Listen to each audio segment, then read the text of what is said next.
How did a giant white bedsheet stole the entire FIFA World Cup spotlight? FIFA just banned one of the world's biggest clothing brands from using its own name in its own stadium. But instead of losing millions, the brand used a giant white tarp, like a bedsheet, to steal the entire World Cup spotlight. Here's what really happened.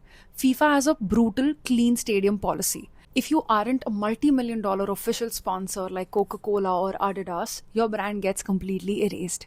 So stadiums like MetLife and Mercedes-Benz in the past had to change their names in their own stadiums.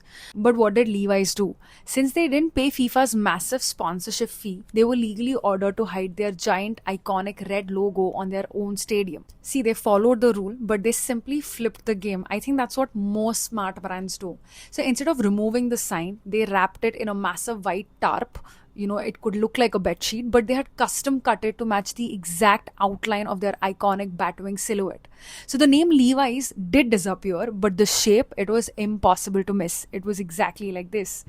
Levi's changed their Instagram profile as well to replicate the whole presence on social media. This isn't the first time brands have tried to outplay big events, such sporting events. Nike had once hijacked the Olympics without being an official sponsor in 1996. Bavaria had pulled off a full-blown stunt inside a World Cup stadium. This was a great move in ambush marketing. What it means is it's a tactic where brands capitalize on the massive audience at such major events like the Olympics, the World Cup, by associating itself to the occasion or the event without paying a single penny. What's a brand you can recognize just by its outline? I'm sure you know a lot of them. Just comment them below.